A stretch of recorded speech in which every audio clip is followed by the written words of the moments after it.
I can see people in chat at the moment. Welcome. Thank you very much all for joining. So please make sure you go and use those commands that are sitting on the bottom left to learn all about Eric and his wonderful channel, and also to ask any questions if you wish to do so. So, with that being started, what I normally do with my guests is I normally hand over a virtual mic. So I'm going to just get to about there-ish, and you can other way. Use the other hand. There we go. I hand over the virtual microphone, and what I normally get my guests to do is to answer. Do a little introduction in a minute or less about who you are and what you do. So I will pass it over to you. All right. My name is Eric. I run the YouTube channel Eric for President. I enjoy long walks on the beach, bags in the wind, good beer every now and then, and I run a virtual reality channel where just talk about everything virtual reality because it's a lot of fun to explore other worlds, and I like to goof off and do random stuff that I can't do in real life. That sounded a little bit like a dating profile. I don't know if anyone else in chat agreed with me. I mean, to be fair, you like VR, so I feel a little bit happy at the moment. And you had that little finger clip, so I didn't know what we were talking about. Exactly, yeah. See, I thought I'd catch you off with that. That's why I said it. So for anyone who doesn't know, I mean, I discovered Eric through chance, which sounds horrible, but it does have a happy ending, and I'm not going to wink after I say that. Essentially, exactly. See, so essentially, what happened was I was actually on holiday in Egypt, and it was just before everything kicked off with the Oculus Link software had actually landed. So whilst I was there, I was sort of browsing YouTube and stuff like that, and then I thought, I wonder if anyone's got any updates for the Oculus Link cable and kind of ideas. Lo and behold, first person who pops up, this guy.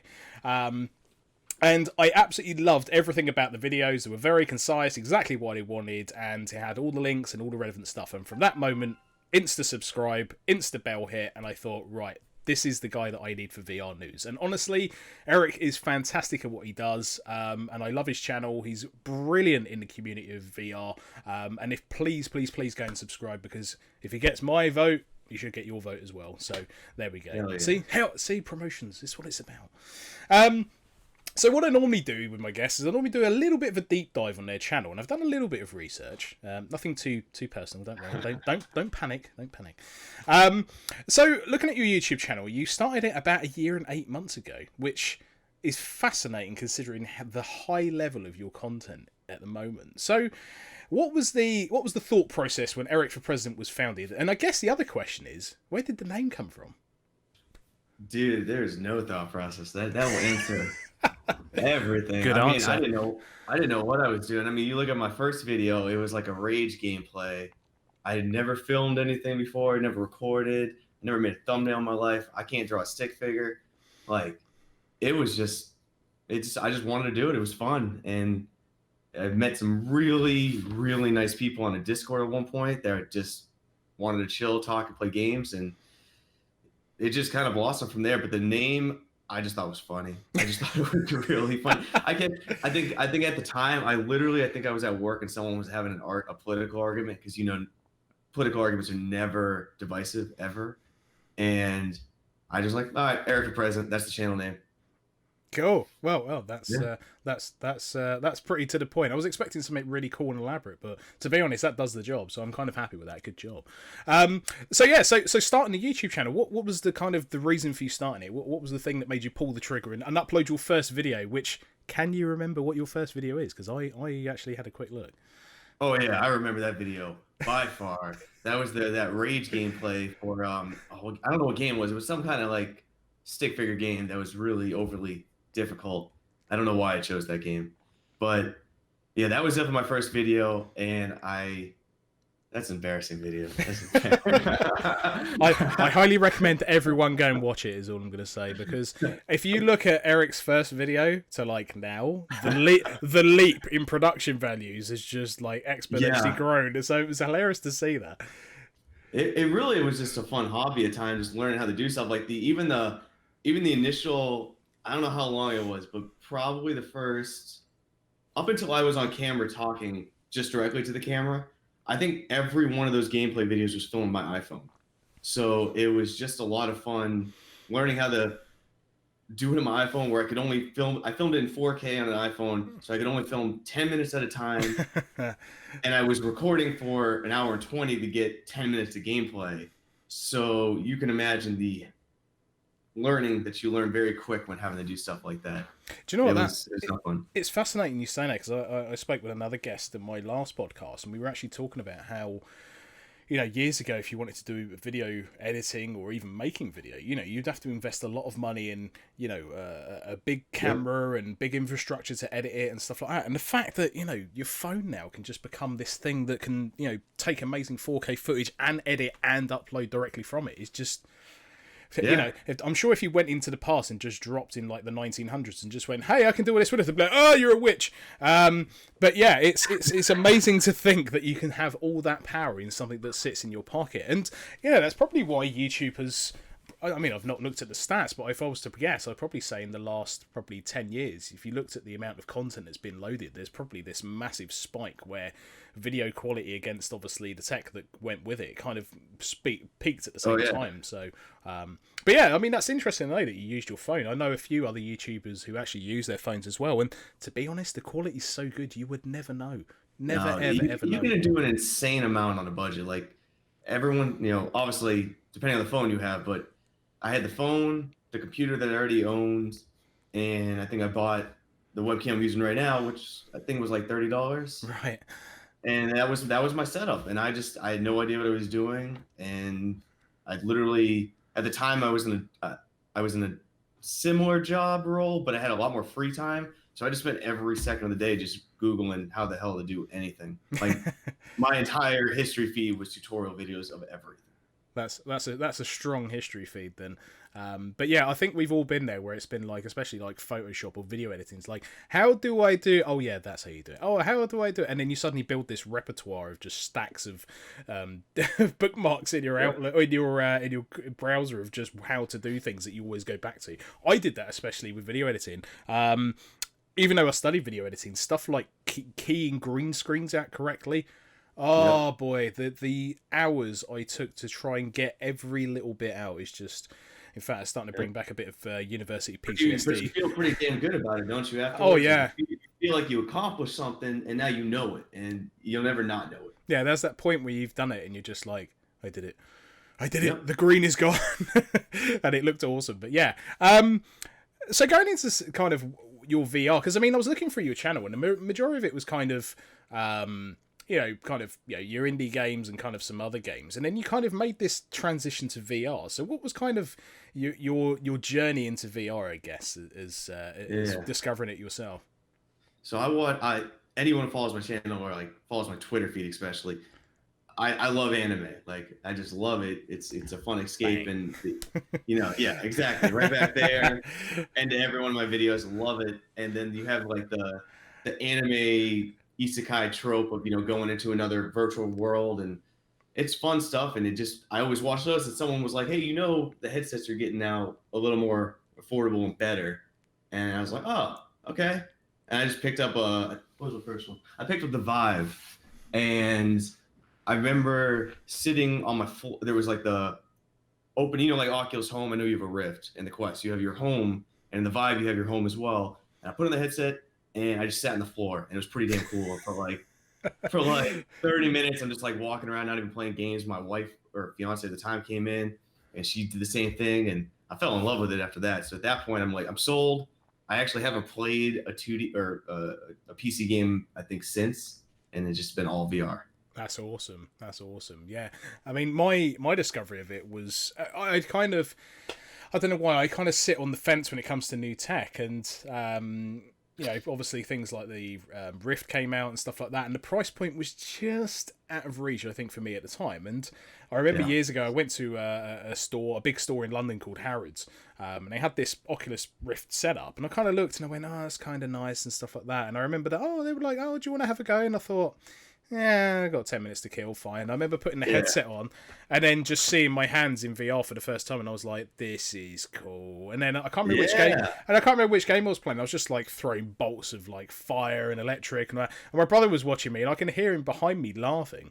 And I was like, okay, so clearly he can see what's going on. So I'm like, okay, that's cool. There is nothing like, even someone who plays VR, like jumping into it sometimes is a hassle. Like sometimes I'm just gonna sit my ass on the couch and not play. But like when you, even if you've never played it, or if you played it, like once you get it on, you remember like, oh yeah, this Yeah. is why I love it. Like, but you got to get it on, and then it just blows people away. Well, it's funny you say that because on New Year's Eve I had a couple of people over at my my apartment, and I got the Quest out. I kind of hooked it up to my Chromecast in my living room, and I said, have a go at Beat Saber. And they were like, oh, seems a bit boring. And I was like, trust me, try it once, and then tell me it's not the most amazing thing ever.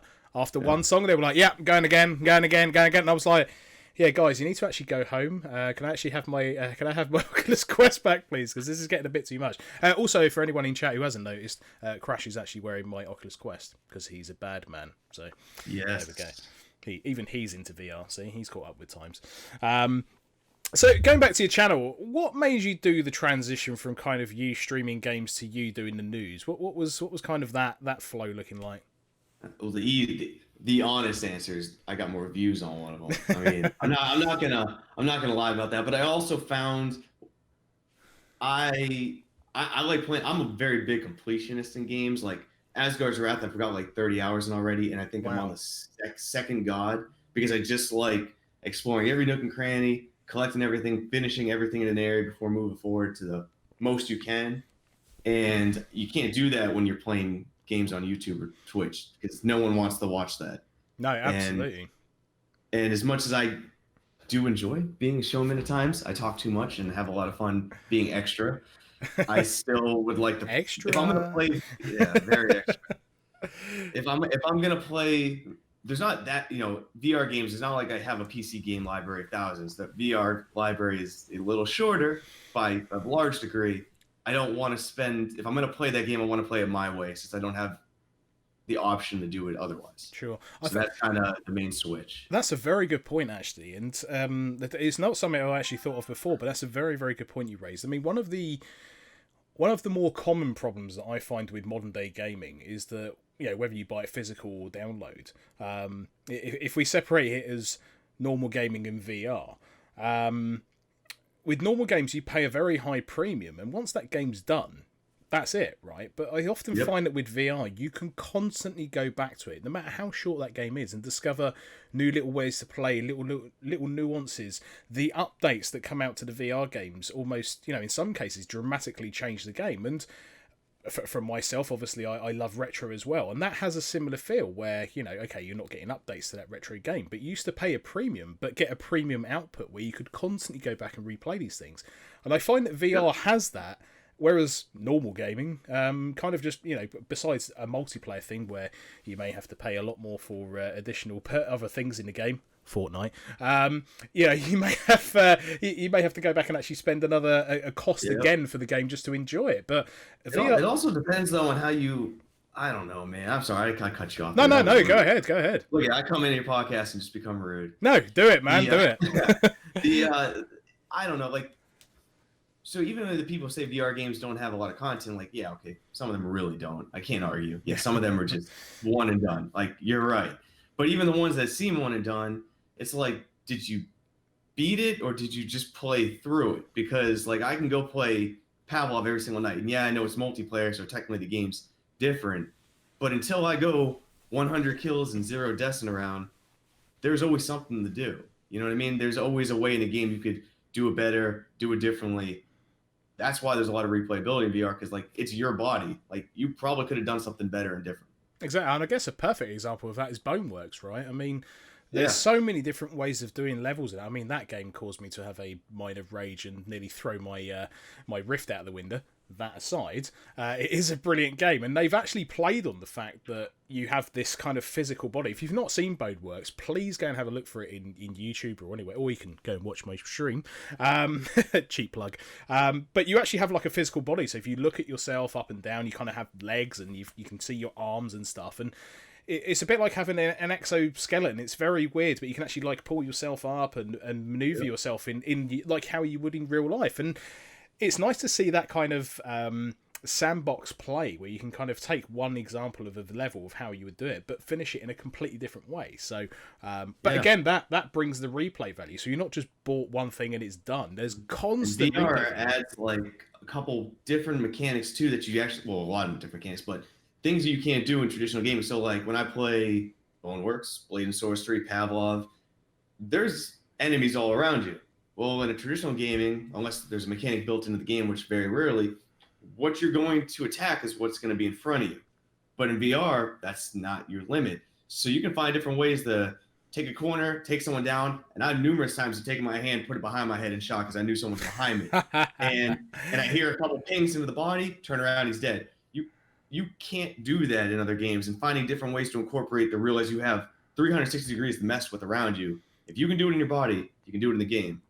That's some cool stuff. I must say that the first time I tried the Quest, it was like experiencing VR again for the first time. Not being tethered and stuff like that was just a very surreal moment. And I remember playing Vader Immortal, and I was just like, hang on a minute, where's the this is, how does it, what is this magic? And it was like completely experiencing something new again. And I don't think you get that level of experience through, common gaming. There's just something about using your own body whilst you're gaming that's just something brilliant. Unless you're that guy playing Beat Saber who attached his controller to that hand thing. Yeah. That guy's an OG for life. To crack a game like that, brilliant. If you've not seen that video, Eric for President actually tweeted it on his Twitter channel, so perfect reason to go and check it out. But it is a very good video. But again, it's a perfect example of where the technology is advancing at such a rate that the level of enjoyment is completely catching up to it. And it's a whole different type of enjoyment too. I mean, you bring in a Vader. I mean, for all the what people think of the game. I remember when the first time you get to use the Force powers. It's not really a spoiler. You're a Jedi. You get to use Force powers. Yeah. And the first time using it, I mean, they're not anything intricate. I mean, it's, you played the game. It is what it is. But I still got a lot of weird enjoyment. Like, at first I did it, and I'm like, okay, this is kind of stupid. And then I was like, okay, well, I just threw naturally my hand out like that, and I gripped for no reason. I know I'm not doing anything. And I'm like, okay, this was fun. Yeah, I remember playing it. In fact, I actually streamed all 3 episodes. And it's the first part when you get it's a bit of a strange looking lightsaber, but you get the lightsaber and you click that button and then you hear it and you're like, it was worth it just for that. And then you kind of wave it and you get the sound traveling between each ear and just deflecting bullets. And I was like, and even when you put the lightsaber down, it left some smoke out. That's right. Yeah, smoke would move. Like, it's that detailed. Yeah, I mean, if you've not experienced that, everyone, please go and try it. Even if it's probably the best one is episode 3, I think, just because you get everything in the game in terms of the upgrades and stuff. But it is a fantastic thing. Also, the first time you meet Darth Vader and he's just standing there in front of you, you're like, it's built. Oh, boy, it's built.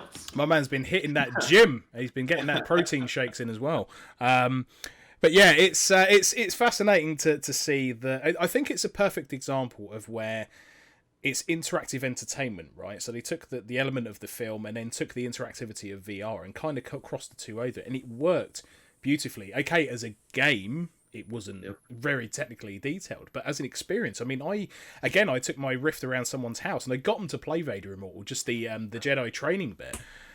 And they were just on it for ages, and I'm like, "Yeah, can I have my Rift back, my Quest back now?" Because they were just completely sold and locked into it. So VR is brilliant. But coming on to the other side of VR, you mentioned something in a tweet. I think you may have retweeted one of my tweets about today.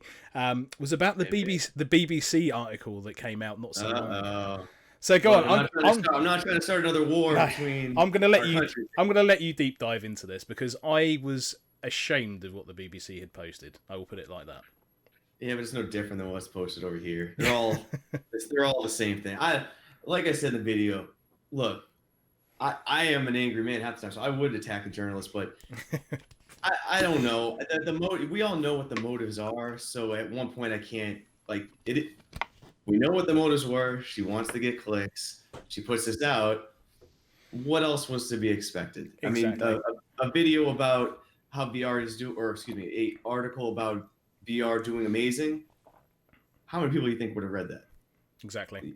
So if there's a VR article about it doing good or bad, it's going to be bad. And at this point in time, if they had come out with the bad article before the Quest and before Half-Life Alyx, and it was 2020 right now, okay, we got problems. But since then, to not even bring those up, I don't think she had a strong argument. And it was pretty clear by what was brought up and what was not brought up that most likely because the BBC's virtual reality studio went down. Now virtual reality sucks because it hurt me and gave me a boo boo, and now I don't like it anymore. Yeah, no, do you know what? I think you've absolutely hit the nail on the head there. I read through the article, and I read through it a few times, and a couple of colleagues at work looked at me and they were like, "You look really pissed off," and I was like, It amazes me that in 2020 someone can write an article like this. And it was only until a colleague kind of went, "Dean, breathe, don't rage. We kind of went through it again. He went, "Look at the content, it's clearly been written for clickbait." And I thought, actually, you've got a valid point there. But it just amazes me that you're probably right. There was obviously probably some other motive behind the whole thing. But if you read the article, I mean, there's so many things that were stated, which I'm just like, that's so not true. And like, if there was a comparison where they said, you know, this is what VR was meant to be, here's where we are, this is the problem, and stuff like that. If they actually did a comparison of the now and what it should have been, yeah, okay, yep. You could maybe make that article actually seem a bit better. But I mean, yeah, the entire thing was just awfully written. I don't care if someone makes a VR is dying article. Like, I don't care. And sometimes, depending on the angle they go about it, there is validity to what they might be saying, because VR dying compared to what was promised or projected by some VR companies themselves, they failed at those, some of them. So, and that, you know, there are angles where a VR dying article could have some validity. Not that I think it's dying, but you can pitch the article in a way that makes some logical sense. So I don't care if the articles start with those, but let's at least go over both sides, say what's out there, and if your opinion is just dying even after all that, fair. Don't fault you. But these articles usually are very one-sided. The hilarious thing is that the BBC is supposed to be completely impartial and look at things from both sides. Wrong, BBC. You did not do that. I'm not even impartial. You can't be impartial. Well, I mean, saying that, I mean, a few of your videos, I think you've very, very cleverly not got involved with some of the kind of more controversial topics within VR. But you take it. What I like about your channel is you kind of look at things as, here's the problem, and here's both sides, and here's my thoughts. And I think by doing that, you kind of look at things from both sides, and then you give your own opinion, which I think is a better way. And if the article was written in that kind of style, I don't think the community would have reacted in that way, because it would have actually been comparing apples for apples and so on and so forth. But as I said, just reading through the article again, I mean, it's just horrible. The BBC falls into a trap because they've been doing it, and it's everybody. They fall into a trap because if you start out one way, getting clicks, things like that, now you always have to do that.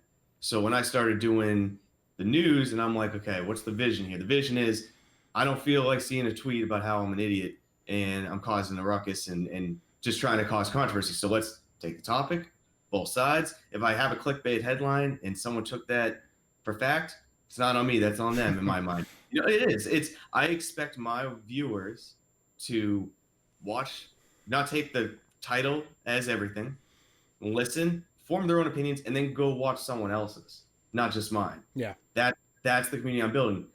If you follow those rules, you'll love it. If you don't, you'll make your own opinions. I'll still love you. I don't care. But once you set those rules, you'll be fine. But, you know, BBC, a lot of these outlets have done it for so long, they're stuck in that mode. No, totally. I could not agree with you more. So just to stop temporarily, a big shout out to everyone who's currently in chat. Thank you very much. I'm not ignoring you. I'm trying to listen to Eric. I promise you. I am aware of everything that's gone on. So thank you all very, very much. And my little robot down there's been kind of like chatting to you guys as well. So he's doing his job. That's what he's there to do. Right. Two things I've got to ask is, when did you get that Mr. President sign behind you? And when did you introduce the OG member of your channel, which happens to be that DVD screen? This is getting a little dusty. Oh man, need to clean that up. This was a Christmas gift from the wife, so awesome. Just got that recently. She gets very creative gifts, and I love this thing. And it's a good weapon, so if anyone comes in here. So there you go. Don't attack his place. It's got some pointy edges and some weight. And the DVD screensaver, I don't know where that came from. Like legit, I think it was an old computer. Legit, it turned on during the recording session, and then I saw the comments. And I was like, okay, it's staying. And it just was fun at that point. That was the hilarious thing. Is I remember looking at your comments, and suddenly people were like, "Yeah, the DVD video screensaver is the original OG of the channel," and then like that just started creeping up the comments. I was thinking, hang on a minute, he's onto something here. I like this. It's got a life of its own at this point. Yeah, I know. I think you should probably catch people out one time and like change the video to say something else or something. You know, I like to read in the comments. There's a conspiracy theory that I keep cutting the video every time it's about to hit, and while they might be right 40% of the time, this you might see it. Any of your viewers might see this. It does cut itself at times. It just randomly stops and goes somewhere else.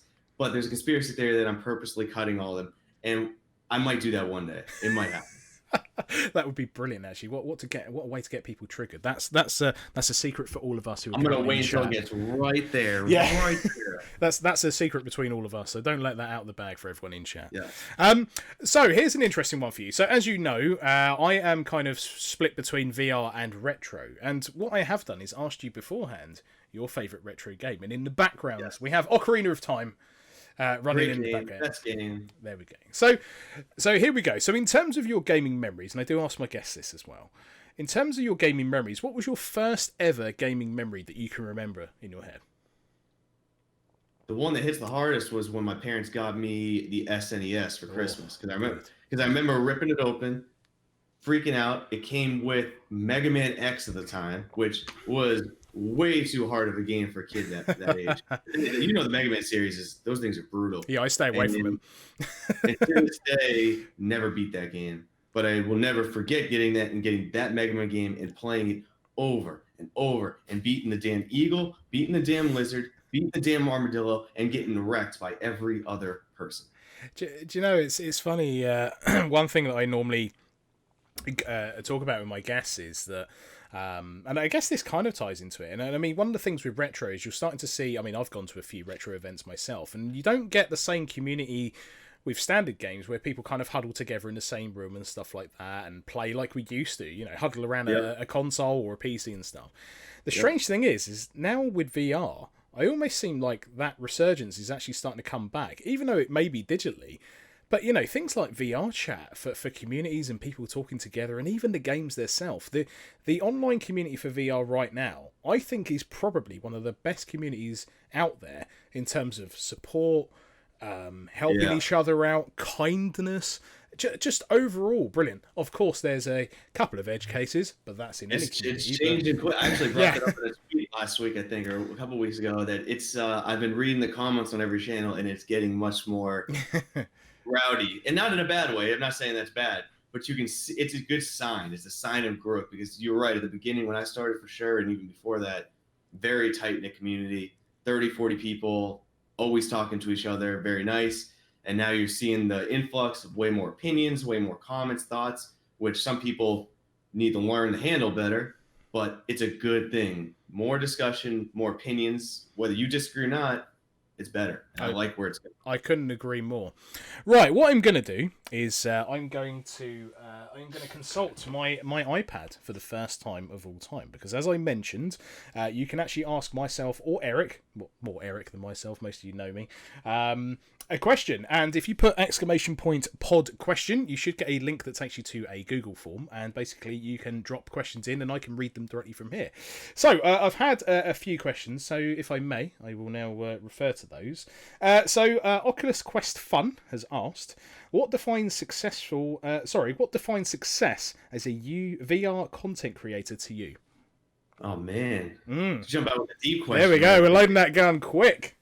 Yeah, no, right? Existential life questions. I don't know. It's a weird question, because it's gonna be a weird answer then. All right. When you can upload a video or anything, and no matter what happens with it, whether it does well or bad, when you don't care anymore, that's when it's good. That's the good sign, because that's when I was starting to have fun. Like now, like I don't care anymore. If I'm gonna make what I want to make. I like it.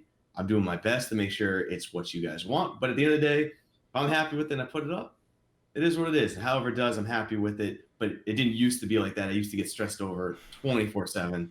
And now I just go, this is me. And that's success, is that it's just, I'm doing it for me. I don't care about if there's a question saying I'm doing something wrong. Okay. I just comment back, still love you. I always do it. No. Any negative comment, still love you, brother. I don't care. No, That's exactly. it. And I think that's a good point, because I think I mean, I'm very irregular with uploading content into YouTube video rather than these podcasts, as people can agree. But I am a stickler for sitting there and painlessly going through the video, going, I need to edit this. I'm going to change this. Where I should have just gone, go for it, upload it, and forget about it. Move on to the next one. So I think my resolution for 2020 will be exactly that. It's just getting it done and getting it up Once there. you put it up, like literally it's out of your hands. You Exactly. put it Yeah. up. The only thing you can do now is delete it, and that does no good. But like, there's nothing you can do. So whatever happens, just move on. That's all Exactly. you can do. Cool. Right. I will move on to question number 2. It's from the username a meme, which is interesting, but I will look over that. You mean? Yeah. The question is, how did you discover VR? What was the first time? I think it was an anime. I think. Well, I knew of VR, like the cardboard. Who doesn't know? Like, get it off the back of a cereal box. I did have one. Oh, actually, I've got my Google Cardboard actually sitting up there as we see. Yeah, like you pop it out the back of the cereal box, build it up, stick your phone in. But like I knew of all that. But yeah, I think like I'm trying to think of the first time I played it was. I think the first time I played VR was at a GameStop, out of all places. I think they had, it was in DC. It was one of those bigger flagship stores. And I think they had one in there, and I put it on and was playing Waltz of the Wizard, I think. Okay. And that game was a lot of fun. And it just was like, wow, okay, now I do remember it was all pixelated. It looked exactly like you were looking through a screen door. It was wonky, but it obviously left an impression on me, because now I haven't gone back. Exactly. No, that's quite cool. I mean, I explained my one earlier, and ever since I tried VR, my love for it just completely grew. Right, I'm going to attempt at pronouncing this username. Apologies if I butcher it. It's Shreyuyun. I think that's correct.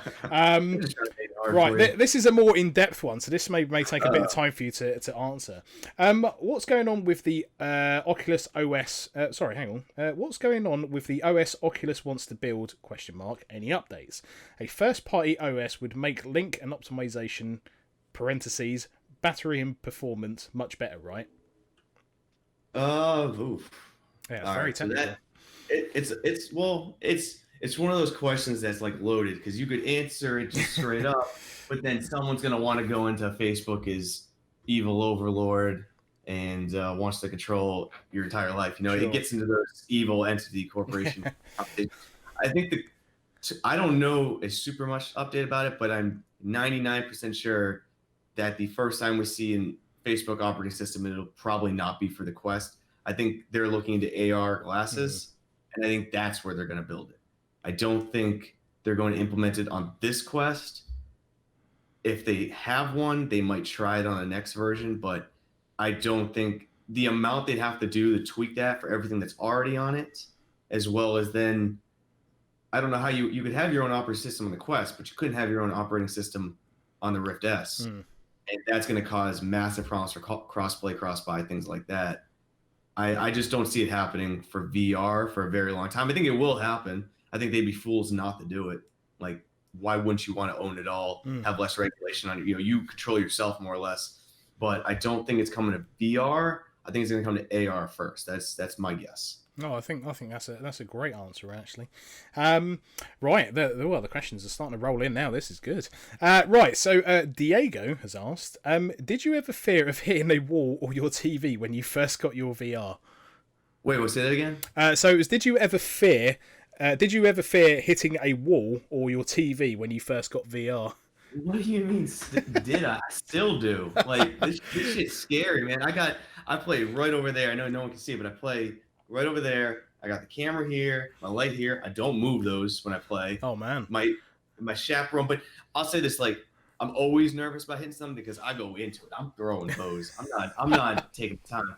But I don't know. I'm actually curious if anyone who plays VR that's watching now, or your experience. I find the more I play VR, the less room scale I find myself using, and I find myself staying. Even though I got the room to move, I generally will stay in like a 4x4 square and just get the job done there. So I find myself not walking as much in it. I don't know. Do you have that experience? Yeah, I in fact, this is a really embarrassing story. My brother, who's actually here with me, might be watching this, and I didn't tell you this story. A long, long time ago, when I used to have my VR, I actually uppercutted a shelf that's actually next to here, which had my router and everything else off it. I can't even remember what game I was playing, and I just threw something and connected, and I thought that felt very much like real life, and then I just heard, and I was like, and then just lifted the VR headset and went, right, I'm going to carry on. Because if I'm in another world, I don't have to deal with that. But yeah, one thing that I actually use now is it's called a proxy mat. You may have heard of them. It's like a foam mat that's kind of got these raised areas actually on them.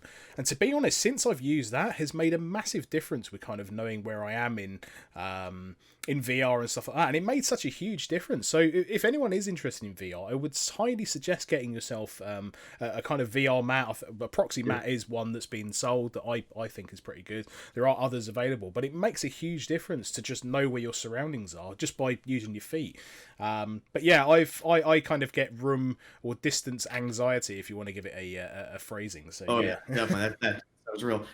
I will say though, if anyone gets into VR and they were trying to get like the old school headsets, like Generation 1, the just get your feet wet, the Vive ones, like these bad boys. Yeah, I have uppercutted walls. I have slammed these. Like some people hate them, and they're not the best controllers, but like this one, I don't know if anyone here definitely clicks. Oh yeah, but it still works. Like these things, I'm talking full on haymaker Muhammad Ali going for the title fight win, straight to the wall, right at a stud, and keeps on going. So as much as people hate the Vive ones, if you're scared of your walls, these are the best ones for walls.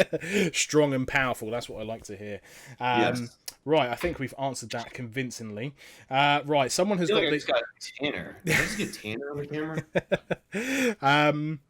So the lighting is better. Yeah, this is a very strong username. So Ginger and Paradise has asked, do you think VR is poised to make esports more engaging and entertaining to mainstream eyes compared to current esports? Here's hoping for Space Pirate Arena type esports production happens this year. Let's play some more Hyper Dash soon. Yeah, I'm down with Hyper Dash. I need to get back in that game. Yeah, it is a good game, isn't it? It's a damn alpha. I'm sorry to get sidetracked, but it is an alpha that honestly is performing better than most betas in a lot of games coming out these days. Like, fantastic job, Hyper Dash Alpha like devs. It's amazing. Agreed. But I don't know. The esports thing's gonna be interesting. I think, and this is not shade on anyone, but I think it is true. It's gonna take I think there needs to be some characters first that come out, some big personalities. A ninja style character for something. Somebody. Like I'm not saying there's gonna, someone's always gonna take this bad. Everyone who is in VR esports that I personally know, it's the early days of VR. Very mature, very adult, and not in a bad way, but and they have fun and get a blast. But esports are gonna get big when the super young audience starts really jumping on board. When the kids that 13 years old and above, like that range, that's like your esport viewership. Yeah. When people get millions of views, it's that there's going to have to be a personality that steps out and is attracted to those to bring light to the scene first. Then that might be bringing some more traction. And then after that, I think it can be easily done because you see, like when I watch like a CSGO tournament or something, like those fine skill movements like in the game, everyone goes nuts over it. It's fun to watch. Well, what if you watch a person have to do that? So it's not just a trigger. You're watching this person straight up for the people who kill. Like I've seen a CSGO video where someone kills 5 people in like 4 seconds. But all you see on the screen is boom, boom, boom, boom, and it's over. What if you actually had to see the person throw it, perfect gun pulls every time? That's a sight. Like that's the Matrix. I agree. Yeah, I mean, I watched an Onward esports competition, and I've dabbled with Onward. That game is insanely difficult, but it's brilliant at the same time. So for context, Onward is, how can I describe it? A super realistic version of Counter-Strike is probably a pretty good demo. It's just real to a military simulator right now. Yeah, probably. But that game's so good. I think they also need a better game for esports right now. I totally agree, and I think, to talk about esports growth when you have a a kind of poster child. Fortnite had this exact thing. Fortnite was already popular, right? And then I forget the kid's name. He won that competition and won like $1 million or something like that. The back end of last year. Yeah, Yeah. I mean that not only sent him, but sent Fortnite into just this skyrocketing thing. And there was a brilliant thing that I saw that had concurrent users, and it was kind of before that happened and then after, because obviously the press caught into it and stuff like that, including the BBC. And you know, you kind of saw this huge spike in people signing up for Fortnite. So it just shows, as you said, when you have the right, I guess, poster child or something like that kind of encompasses everything about it, it just rockets everything up. And yeah, I think you're right. I think that's kind of what's needed for esports to take that next step in VR. I think Onward obviously has a good scene, but it's very hyper competitive and it's a little bit of a slower game. I'm not sure how that would it doesn't appeal to obviously a younger audience. I don't think that one's definitely much more of an older audience. I don't know, not older, that's the wrong word, but it's not going to appeal to what the Fortnite crowd has. You have Pavlov, which still has, you know, the pro scene, but still that one's doing pretty well.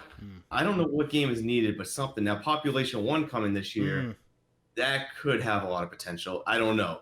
I have to see how that game plays out, but I have high hopes for it. I think that game has a lot of potential, and the way that the devs have kept delaying it, but have never, even though they're delaying it, they've actually never given a promise. Really, they're saying like it's going to be around here, and then they say, "Yeah, we're just going to move it here." And every time they say they move it, they're like, "We're just going to keep working until it's ready." They don't make any excuses. It's not this and that. It's like, no, it's not ready. You'll get it when it's ready. And that's why I have a lot of high hope for that game, because they seem like they know what they're doing. Yeah, I think, I mean, recently, obviously, Cyberpunk had been delayed and stuff, and it was quite funny seeing people go, "Oh, I'm really disappointed in this, that, and the other." And I was like, take a step back for a minute and just think of the level of detail they are trying to cram into a game that's not only going to run on current generation, but next generation consoles and, you know, kind of ray tracing graphics in PCs and stuff. So I was like, just take a step back and think, if they released this right now and it was really bad, you'd be more upset about it being delayed and being absolutely amazing. So it was quite interesting to see, especially on Twitter, this kind of like, oh, this is really bad, but it could be really great, but it's really bad, but this is going to be awesome. And it was just interesting to see this notion of negativity and this overwhelming positivity on top, just like crushing everyone down. That's how it should have been. That's how it should be. So thank you, Internet, I think, for doing the right thing. Indeed, they have done a good thing. Right, Rocksalt9000, who's actually in chat right now, has asked for Eric. Boo. No, I'm kidding. If you were actually president, what would your first motion be? Good question. I like that. Ooh. VR for everyone. There we go. Good night. Yeah, VR. No, here, I'll keep it. I'll keep it on brand with VR only. I'll keep it PG. I would make VR insanely cheap.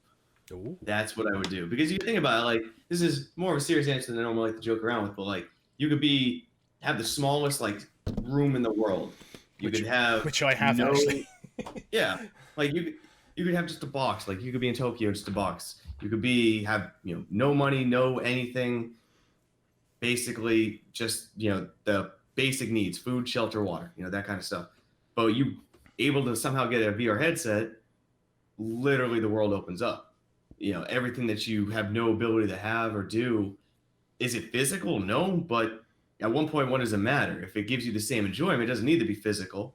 If you can talk to someone across the world, they don't need to be there. It's the exact same thing. So I think that just gives a lot of people more opportunity. I'd make VR much cheaper. I think that's a good point, because I think once the price point, I think is that close to being more people jumping onto it. I mean, the Quest is very close to that. But I think if it drops a little bit more, I think a lot of people would buy into that. And that's going to come in time as components get cheaper, as more games come on board and stuff like that. So it's only a matter of time.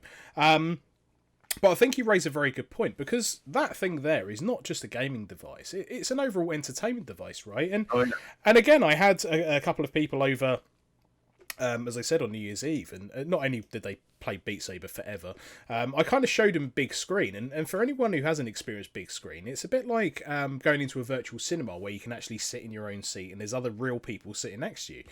And I just put on any old channel and stuff like that, and I think it was a 3D film being broadcast by someone. And I gave them the headset, and they sat there, and they just didn't speak. And I was like, "You're right." And he was like, "Dude, I'm watching a 3D film in a 3D cinema with other people next to me. this is super surreal. And I was like, yeah, but it's super amazing, right? And he was like, yeah, when they come available, I'm definitely buying this. So again, just as an overall media device, whether it is gaming or kind of film and entertainment, it is fantastic. I mean, watching YouTube on it is brilliant. Watching Netflix and Amazon Video on it is fantastic. Other video providers available. How do you feel about you ever watch like well, I mean, everyone's done. You binge anything, you know, you'll like today, it's a cloudy day outside, things about the rain, it's cold. You know, you can just sit in front of a TV and binge TV all day long, and you'll have fun. But at least in my personal experience, after a while, you start getting a little antsy, and you're like, man, you know, everyone wants to just talk to somebody for like a second. It doesn't need to be physical contact, but just you start realizing 6 hours watching TV, your psyche starts going a little off.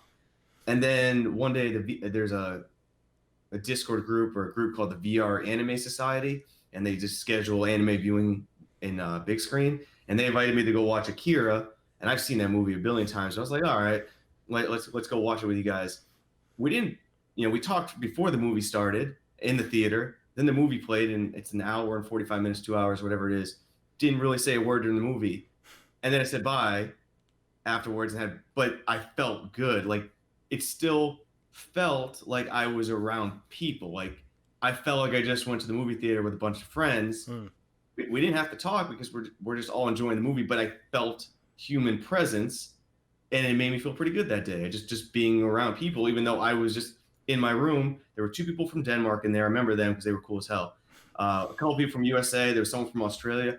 So a bunch of people were just watching a movie, all feeling like we're near each other, yet we're on opposite sides of the world, and it was pretty cool. No, I agree. And coming just as a segue, if I just quickly do this, since you mentioned Australia, let me get that right.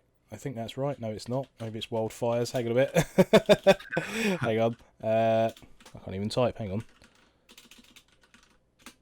Is that right? No, I have clearly got that wrong. I will find the link in a moment. But yeah, so we are currently raising money for the wildfires in Australia at the moment. I will get the link for you guys in a moment. So because of the devastation and everything that's taken place out there, we're actually raising money for that at the moment. So bear with me 1 minute and I will put that in chat. But yeah, it would be great to actually raise some money to obviously help what's going on in Australia. And yeah, as Eric has said, it's funny how in VR you can kind of almost bridge together communities and feel that presence of someone in the room. I mean, I remember the first time using big screen, and it felt very weird that I was sitting there next to someone else and they were kind of actually waving at me, and I was like, oh, you're actually human. Oh, this is weird. And then I kind of looked around, and then I looked behind me, and there was just loads of people just sitting there looking down at me. And I was like, oh, hang on a minute, I need to shut up. So I forgot my my hand was on the talk button. I was like, what? Have you played any Pavlov or shooters like that?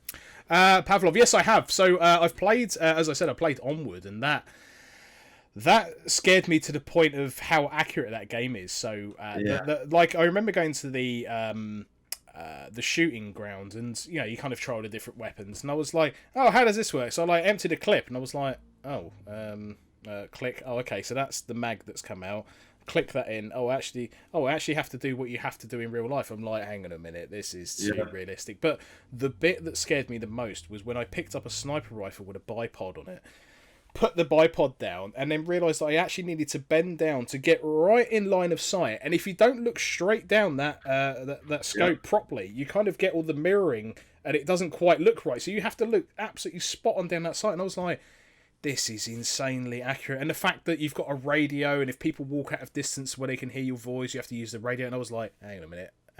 There's too much going on here. And then I started a game. I thought, yeah, do you know what? I'm pretty confident. I'm pretty good at shooters. I can deal with this. First game, walked around a corner, nailed in the head, and I was like, yeah, okay, good. This is the level I'm playing at. Wonderful. When you get good in those games, it's good. But like, I asked that because it's like on the opposite side, like where big screen makes you feel good. I've had some moments in like when you're actually playing against people, like competitively, like you get some moments that make you think things. Like I was playing last night, and this dude's like running at me on my team. He's on my squad. And I see a guy coming behind him, and I'm just like waving my gun in the air, just physically, just being like, dude, watch out. Doesn't hear me. And I pop him, and I can just see the bullet go right past his head, hit the guy behind him. Oh, man. And then he comes over to me with arms wide open, being like, thank you. And you just like, how can you duplicate that? Like that is the Matrix type, like having fun. And then on the opposite end, you'll get like a guy who drops his gun by accident, and he just stands there flailing like, please don't shoot me, getting on the ground. I'm like, and I can't shoot him. Like, you build a connection, like it feels way more real than it should. You're It's not as savage insane. as me because I want to put a bullet straight in his head, but yeah. Well, I let him touch his gun, and the second he touched it, you know. It reminds me of what was it? Is it A Fistful of Dollars? When he's like, just grab your gun, Colonel, and then he just like goes to grab it, and then Clint Eastwood turns up. Anyone who hasn't seen that film, go and watch it. Right, next question is from Bob. Interesting username. Bob. And it's a very simple question for you, which is, why the beer? Ah, jeez. I'm glad. You know what? I'm glad this question came up because I don't entertain it in the comments. Like, I do not respond to any of that. But I get like asked like, when are you gonna drink it? And my response would be to that like, do you want me just to stop the video? Yeah, hang on, and like drink and just take a swig? Like, why would you want that? And then you hear like, I have the lapel mic right there, so you just hear like a bunch of water sound gargle. Like, so that's why I don't do that. Then I get called, you know, why are you always drinking? So the way I make my videos is, I kind of talked to you about at the beginning, I make little notes for kind of the topics I want. And then for about 40 to 50 minutes, and if it's a bad day, an hour, but good day, 30 minutes, I just riff and sit there. And I just have one beer while I'm editing and filming. Because it's just, I'm sitting here in a chair, just talking to the camera until I'm done. It's just a nice way to relax. You know, I usually work about 60 hours a day or 60 hours a week for my day job. So when I get home and start recording, grab a beer, sit down, ramble to the camera. Nice. Funny enough, someone actually just mentioned that the DVD thing hit the corner. So hell yeah. Also, people are saying that you have a IPA as your choice. So yes, I do like. There we go. Does that make me does that make me a hipster or something? I just like the taste. I don't know. I'm not going to look into that. Right. The next question is from Neil. I don't know if that was real Neil from Retro Man Cave who's in chat. Oh, someone's actually clipped that. Actually, DVD hitting the corner. Yes. Hilarious. Good job. Who was that? Eric Gibson RPG. Very good. Very good. Team Eric. Right. So Neil has asked a interesting question. Now, as you and I both share tremendously well looked after beards, the question is, what are your top 3 beard care tips? I don't put anything in my beard, so just beer. No, it's just it's just beer. I got one. When you take a shower, don't dry your beard off. Like, don't take the towel and dry it out. Just let it dry naturally. Like, you take out all the oil. Yep, That's what someone told me. I don't know. And I do trim it quite a bit because when you start letting all the dead hair, the ends, then it starts getting a little rough around the edges. My wife will tell me that immediately. But yeah, that's really all I do. I don't do much for my beard, man. I don't do anything really. Let it grow. Neil, should have seen me about a year ago. This thing was Bushmaster, baby, and I loved every second of it. But the wife said, "You have fun?" I said, "Yeah." She said, "You love the beer?" I said, "Yeah." She says, "Cool. Well, it ends today. Trim it." I said, "All right." Oh man. She led you down that route. Oh, that's hard. She led me down that route, and it was brutal. She's a savage, and yeah, I did what I was told. Good. I think that's strong. You got to keep your VR stuff, so I guess the beard was a good trade-off. So, yes. Right. Yeah. Some people are mentioning that maybe you were born with it. I'm not going to finish off the rest of that advert. I'll probably get sued. But yes. So the next question is from McGathery, who's also in chat. Oh, this is a long one. I've not actually read this. I hope he's not stolen my question that I was going to ask, but we'll see. Right. Given the different VR technologies, how long do you think it will be before we see the separation of the older tech not being able to run new games, e.g. Half-Life Alyx? How is it set for the Index and the Knuckle controllers, but it still runs on the Rift, Panel Tech, FOV, etc.? So I think it's almost 2 questions there, which are, how long do you think that cut-off is going to be between the old and the new tech kind of separate in terms of what can run? And then kind of looking at the different controllers and how you think it will kind of differentiate on each one of those. All right, so hopefully I don't misunderstand this. But as far as the old tech versus the new tech, meaning staying within the VR headset realm, it technically wouldn't, in my mind, ever happen because the headset at this point, when they're not standalone, when they're tethered, are just the conduits for the PC. The PC is ultimately the beast that's running the game. Correct. So with Half-Life Alyx, it doesn't matter what headset it's on; it's always going to run the same as long as the PC can handle it. But if we start getting to the point of the Quest successor, and then other companies start going now more standalone, at that point, yeah, some company might be better than the other, and one headset may be better to run it, which will then create its own version of a PC master race within a PC master race. I think Inception. Yeah, it gets a little weird there. But I'm more interested. What was the second part? Because that one I was really interested in talking about. Let me just jump back.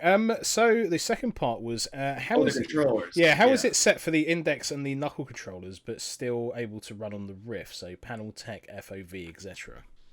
The controller debate, that's always bugged me, and now I think they're right. The people who bring up that there's like too many controllers and stuff like that. Like right now, there's not too many, but like at most times, a game developer will know there's multiple controllers and plan for that. They're basically doing triple the work. So if somebody launches on PSVR, Index with the knuckle support, and Rift, they are Rift, they're doing triple the work. I mean, it's stupid.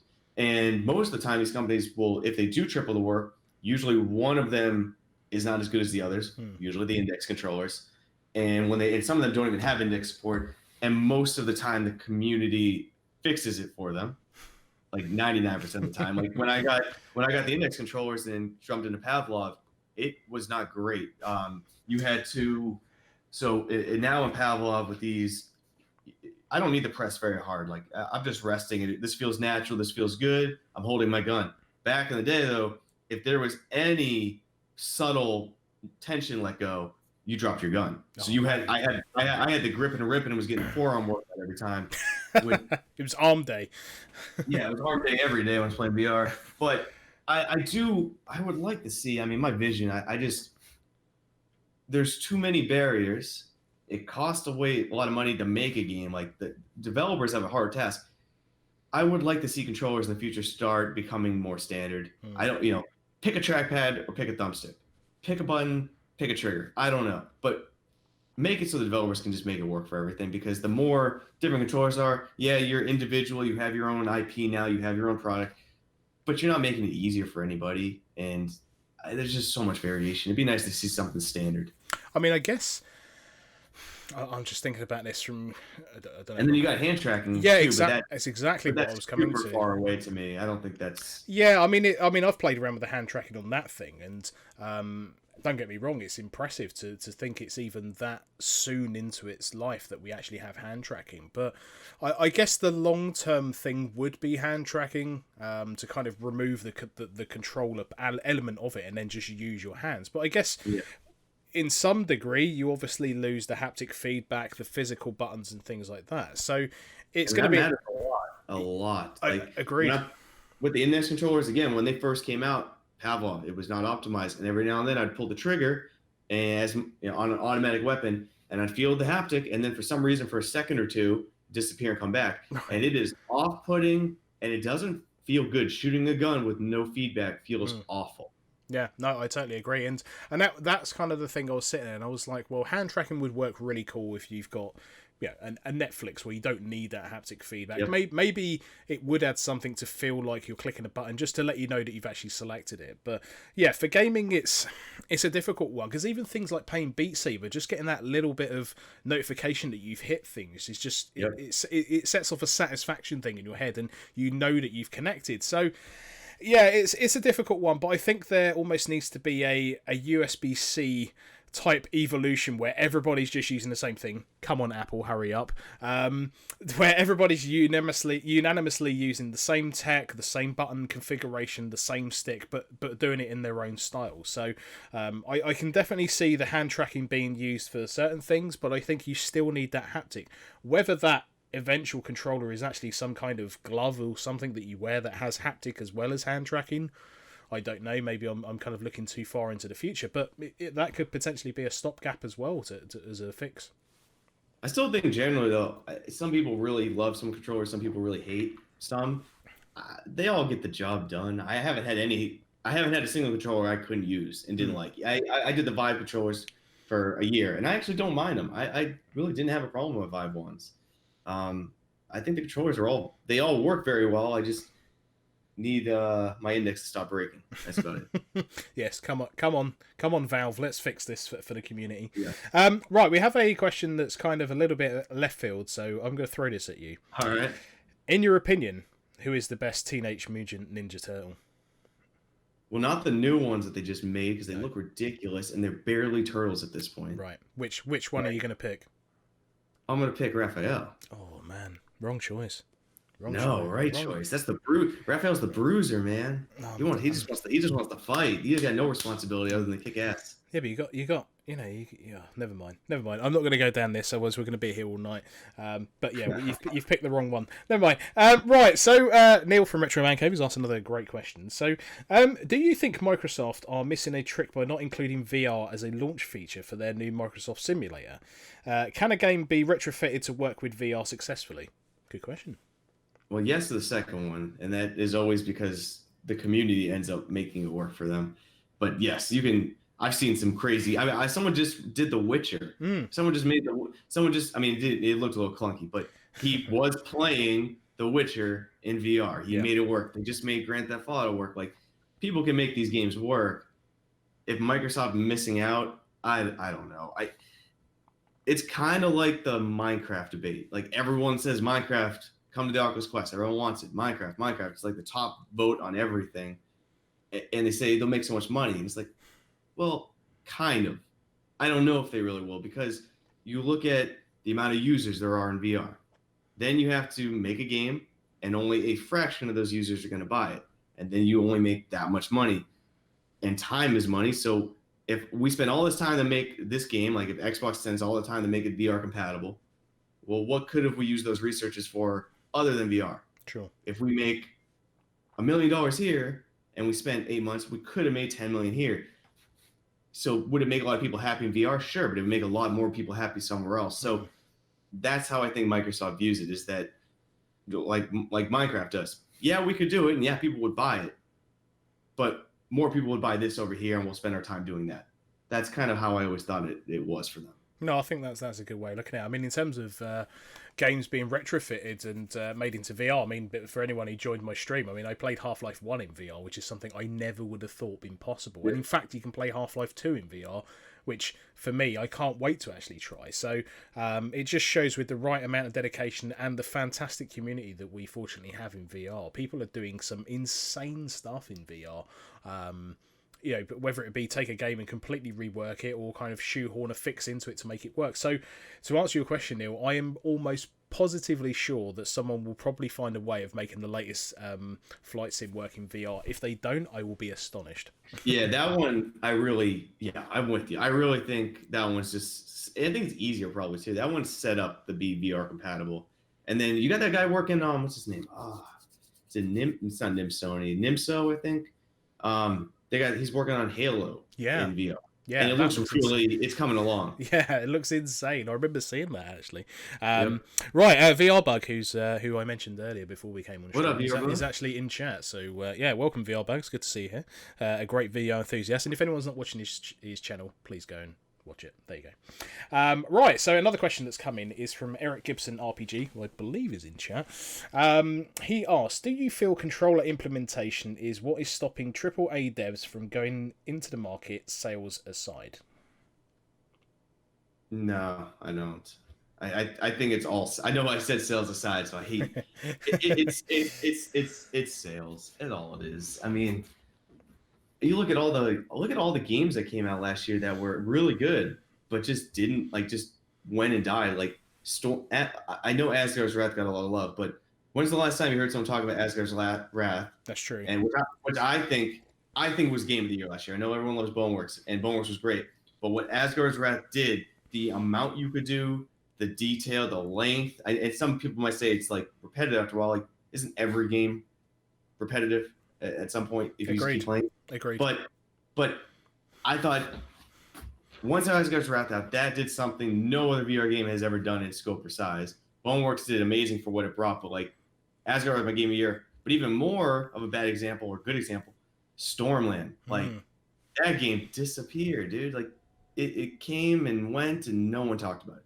Oh, I absolutely agree. And I think it's I think if those games were released like maybe 2 years ago, when VR wasn't as mainstream and the hype wasn't necessarily around it, I think it would have been an equal playing ground. But I think one thing I found is if your marketing is on point, that seems to be a massive driving force behind it. So I've bought into a few VR games where I was like, yeah, this is going to be awesome. Look at the marketing behind it and stuff like that. And you go and buy it and you're like, really? Like, this really I've actually paid money for this. So yeah, it's hilarious how getting that marketing right. But I totally agree, there are some absolute gems. You've just got to kind of sieve away kind of the marketing and the fluff and all that stuff and just look at it for what it is. And there are some fantastic titles. Look at Beat Saber. I mean, it won Game of the Year last year and it didn't even come out last year, and people got up in arms about it. I do agree that it shouldn't have won, but can you blame them? It's everywhere. The marketing's insane. And I'm looking at these VR games that aren't doing as good with their marketing.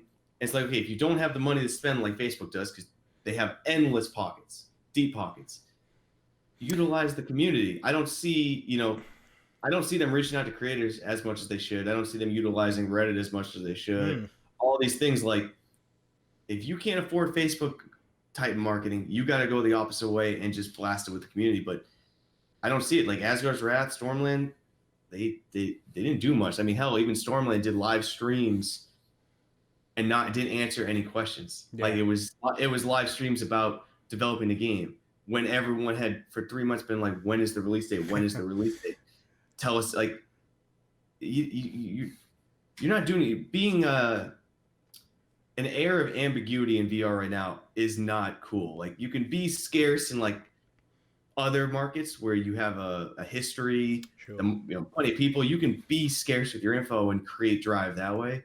I don't think you can do that in VR right now. No, I totally agree. I couldn't agree more. But like I said, I think getting the marketing strategy around promoting it, because again, when it's done correctly, like Boneworks, like the hype behind that was just like my eyes shot out of my head when I just saw, especially people who were not necessarily into VR, just going, what the hell is this? This looks amazing, this, that, and the other. And just getting that marketing hype going just made that whole whirlwind spin. And, I mean, don't get me wrong, it is a fantastic game. But as you said, it's a fantastic game, but there are other games that probably, in terms of what it did in terms of pushing the actual VR experience forward, were clearly more advanced. But yeah, getting that marketing right is so important. They did terrific. Boneworks did everything right with the whole node channel for as long as they did it. And they showed a lot of gameplay and they showed mechanic. I think Boneworks and Stress Level Zero, all of them, they did it fantastic. The entire way they marketed that game was fantastic. They deserve all the success because that is how you build interest in a game that has no Facebook giant corporation behind it. They built it off. Here's the game. This is what you can do. Let's keep talking about things you can do, how good it is. And then, by the way, hey, creators, you're going to love this game because you can show all your people. Like, they built the community into the game almost. So totally agree. And I mean, this is the thing. I mean, I regularly watch VR Bug, who's actually in chat, constantly play it. And again, like, even though while we're watching it, we're all learning new things about this game. So again, it comes back to what I said. Just the more you play it, the more you're learning these little brilliant things in that game. Right. Speaking of which, he's actually asked a question. So VR Bug asks you, that's an in. Are you sure about this? Do you lay Oculus Quests like eggs? Which I'm assuming is referring to your giveaways at the moment on your channel. I feel like I do at this point, don't I? Yeah, I mean, for anyone who is actually interested, if you go to any of Eric for President's actual YouTube channels, I believe you have a link in there for the giveaway. Is that correct? It's usually in every pinned comment of the recent videos. There we go. And also there will be other links to things like your Discords and stuff like that to keep in chat. If you do want to follow that, put !podcast into chat and it will deploy you some wonderful links where you can follow this. Real quick, going back to that last question, do you notice that the biggest name games out there, not Pavlov, but that's for a different reason, but Beat Saber that you see constantly, Gorn had a huge run. You had Blade and Sorcery still having a huge run. Boneworks having a huge run of popularity and success. You notice what all four of those have in common? A lot of content creation around this. That there's no one looking for VR. No one's actively going, hey, today I want to wake up and go check out what VR is. They're not. No. The only way they keep getting interested is they're basically getting beat aside the head by content creators who it's showing up in their recommendations over and over, and they skip over it every time, and eventually they go, what is this? And then they watch it, and then they start getting more interested. But I firmly believe that if if the community had not done a lot of Beat Saber videos when Beat Saber came out, I don't think it would have ever been as big because it didn't get a lot of marketing. No, I but totally agree. It was one of the first games like that and Gorn and Blade. That and Gorn because Blade and Sorcerer was later. Gorn and Beat Saber was everywhere. Like that was all you saw it getting created, and it just beat you down, beat down. It made you want to try it, and look how well both those sell. No, I agree.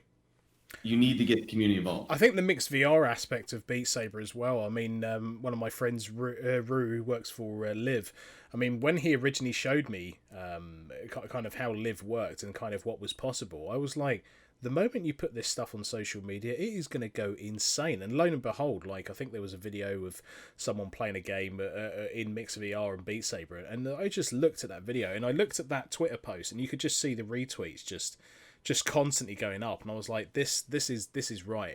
When the content is right, and it's not necessarily about the tech, it's about the actual game and the enjoyment. That's when it goes mainstream, because people are like, oh, the resolution of the screen, oh, this and all that. It's like, no, look at the game, look at what is possible within this game and the enjoyment. Because, like I said, you can go and pick that up and go and replay it. If you enjoy Legends of Zelda and Ocarina of Time, I mean, the graphics are hardly comparable to modern day gaming, but as a game, it's still fantastic. It is so good. And that same thing is in with VR as well. You know, there's games where, okay, graphically it may not be top tier and look ray traced and look amazing, but in terms of the actual enjoyment as a game, Beat Saber is a perfect example of that, where, you know, graphically it may not be brilliant, but it's a great experience as well. You ever seen Merp TV play VR? Yeah. So I thought he doesn't do it as much anymore. At least I haven't seen it. I haven't actively looked. But I thought he did VR gameplay a different way that made some games, I think, a little better. Where it definitely, he didn't play into being more exaggerated or having a lot of fun. Like when he played, I think it was Contagion, a zombie game, he barely was talking. He was moving slow. Like he was acting it out, making it even more reality. And I think I've been always curious about starting to do that, but I think watching VR is hard if you're not using Live to give a great experience. And I think that's an opportunity somewhere for some creators to like start acting a little more, like pretending to be the character in VR, make it even more real. Yeah, that's a good idea, actually. I never thought of that. Not that I'm about to do that on stream before anyone gets excited. So, it was Contagion. Yeah, if you go watch that video ever, like it is tense. Like it made me want to play that game, even though I'm not really into it now. I tried it; it wasn't for me. But he acted like a zombie apocalypse, and it was amazing. It was amazing. That's cool. That's a very clever way of looking at it, actually. Right, so I'm going to make this the last question. So I am going to lock off the question thing. So I do apologise if anyone has just tried, but I have just submitted a question. Oh yes, I've just seen it actually. This will be an interesting one for you. So from Game Boy Bryant, who's in chat, they have asked, tell me your opinion on the sixth generation. I'll try that one again. Tell me your opinion on the 6th generation of consoles being one of the gaming's golden ages. Interesting question. Wait, say that again. We cut off. So they said, tell me your opinion on the 6th generation of consoles being one of the gaming golden ages. So wait, this generation right now? Yeah, I'm trying to work out which generation the 6th generation is, because I class it. It could be different for everybody's. Everybody judges retro dates in completely different order. So I will wait until Game Boy Bryant has told me what they want in chat. Yeah, I definitely want to know what he sees the 6 is, because I'm curious what that one is too. Yeah, because some people say, right, okay, so they have said the PS2, Xbox, GameCube, and Dreamcast era. There we go. That was a good age. I really enjoyed the 360 era. Oh, yeah. I know not a lot of people like it, but that, like Xbox, I had a ton of games. Yeah, Xbox and PS2 was great. I guess that was really good. Yeah, it's making me question myself now. That Xbox and PS2 range was a really good time. Yeah, do you know what? It was one of those ones where, you know, all of those were kind of CD based, bar. Well, the GameCube was, but they had those stupid little discs, which they should have gone full size with, but that's for a discussion for another day. But I think that was the real era when CD and DVD based media allowed developers to really open the gate to pushing things as far as they could. You know, there was a lot more full motion video, you know, graphics were being increased, there was a lot more being pumped onto those discs. And I think that era really set the benchmark of how far gaming could go, because all of those consoles, probably up to the latter part, were really being pushed. I mean, the Xbox especially was an absolute powerhouse. And some of the games, I mean, even recently, like I bust out the old OG Xbox every so often. If you play like Halo 2 on that, you sit there and go, this actually still looks really good, you know, on really old tech. So, but yeah, it looks. Also, that generation had, I think, when LAN parties started coming around. Yeah. Not just the hey, we have 4 controllers for this N64. I'm talking straight up, you know, 20 people in a house all connected. that was a lot of fun. That was very different than what you could do before that, and that was a good time. I totally agree. And you know, I remember the first time I used Xbox Live on the original Xbox, and I was just like, this box that is sat in front of me is connecting to the world, and I can play people over the internet using a console, whereas before it was, you know, mainly PC, right? And at that point of that happening, I remember sitting there going, this is something very special that's happening right now, and it's only going to grow. And I was absolutely correct. I mean, I think at that point Xbox really did lead the way in console online gaming. Arguably, people would say they still are. But yeah, I was always an Xbox kid. Yeah, I mean, up until the 360, and then I didn't go after that. Yeah, at that point, I mean, the online service was just fantastic. I mean, I think I remember playing, I want to say Forza Online. I mean, that was amazing. In fact, there was a very sneaky hack that you could originally do to the original Halo, to actually play that multiplayer, which was quite amusing. So yeah, to actually play that online was just a really surreal experience. Like you said, to actually have that human interaction with someone that, you know, is anywhere in the world, and then to talk to someone as well was just like, hang on a minute, this is too advanced. Like, my head couldn't compute with that at the time. But it was amazing how much advanced ahead of its time was. Probably the one that is always close to my heart is probably actually sitting down there, which is my Dreamcast. I mean, that thing was so ahead of its time, and it's such a shame it didn't get the love that it deserved. It had a broadband adapter, you know, web browsers, keyboards, you know, an amazing online community, and which to some degree actually still exists till today, where people are still playing Quick Through Arena on that bad boy. Like, I never got to play a Dreamcast. I literally have never touched one in my life. Well, if you come over to the UK, you're coming to MMD HQ, and it is happening. So there we go. But yeah, it's amazing how that thing, like, really is even till today is still such a brilliant machine. That era really started to really push things, I think. And as I said, I still got a sweet spot for 360 though, because that gave me my love for Gears of War Online. Now we're talking. In fact, Gears of War Online on the 360 has got me one of my favourite moments ever, which was me and my friend were playing it, and we managed to glitch the game and double chainsawed this guy. And and there was a point where we just sat there and went, that may be the most amazing thing ever. And we just didn't talk to each other for the rest of the game. That game, I always thought the shotguns were probably one of the most satisfying online weapons I've ever played with. In Gears of War 1, just that shotgun online was too much fun. Especially when someone just walks around the corner and you're like, yeah, bang! Oh, and there you go. You're in Swiss cheese mode now. You just splattered everywhere. Bouncing all around. Or tagging someone with a grenade and then just running off, which was hilarious. Yes. So, God, I love that game. I feel like I want to go and play it now. Damn it, Eric! Damn it! I'm trying to get back into VR, and you're making me do this. Damn it! I'll be on tonight, man. If you want to play, I'll be on Pavlov. It's probably way too late over there. Oh man! I think Eric's just throwing down a challenge there. He won't, because he will kick my ass. I can assure you that. Right, so I'm now going to turn to myself and ask you a question while I try and not wreck my room, and that is, what in the next 12 months has got you the most excited about VR, whether that be titles or tech or anything like that? That's easy. Half-Life Alyx. Yes. I gotta see.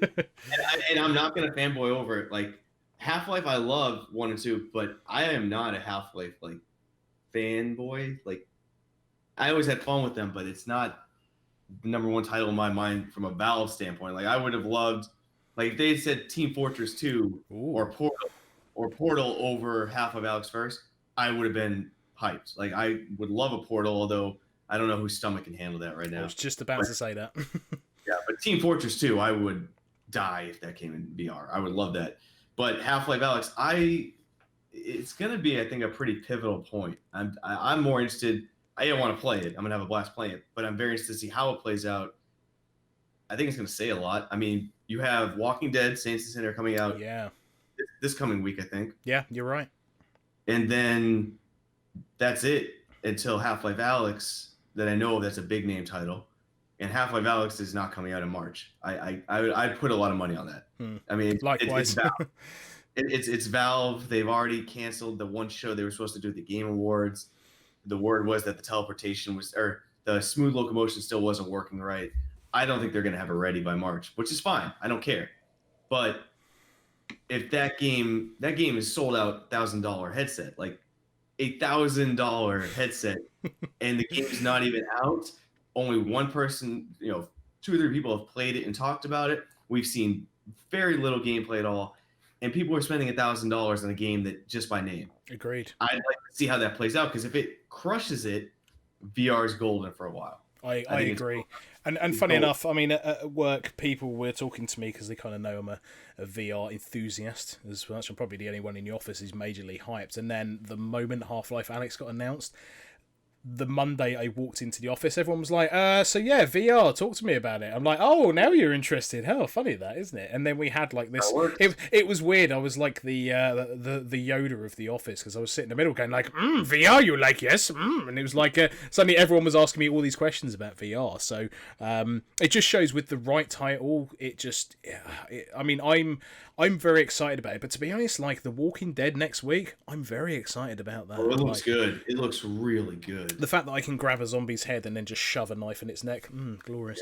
Yep. Thoroughly looking forward to that. But I mean, the only thing that worries me about that game is its longevity. I mean, I said before about going back and replaying it. I'm hoping it has a lot of replay value and there's a lot of things that you can do. But again, there could be a multitude of different ways of doing levels and, finishing zombies off and stuff like that. So that's probably the angle maybe you could go out with its replayability. But as a game, to have a well-known TV show like that actually have a game that's based around VR, and I mean it looks like it's going to play great as well, so I'm very excited about that. But yeah, Half-Life, I'll be honest, did make me get a little bit excited. Probably I'm a little nervous, man, with Half-Life. Like, honestly, if it does great, which I'm praying it does, VR is golden for a while. If it does bad, man, all those naysayers that want to say VR is dying, there's all the ammo you need in the world. If that game fails, that's bad news.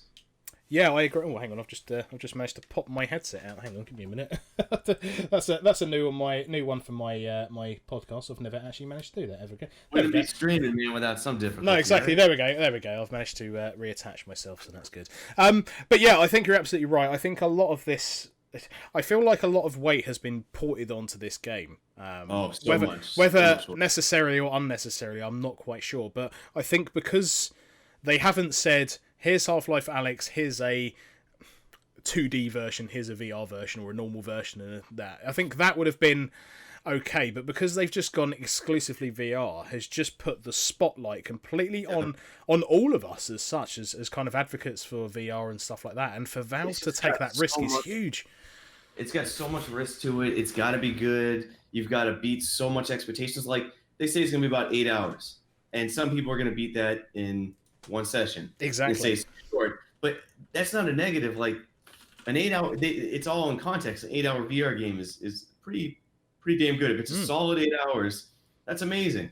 And then you got these ones that, like Pavlov, people could put 200 hours in it because it's always about just trying different things. And people got to stop rushing through games. Just enjoy it. Boneworks, you could do that game for 50, 60 hours. It just depends on exploring and having fun. But if you just want to beat a game, it's going to disappoint you. So Half-Life Alyx just has a lot of expectations set, way too much.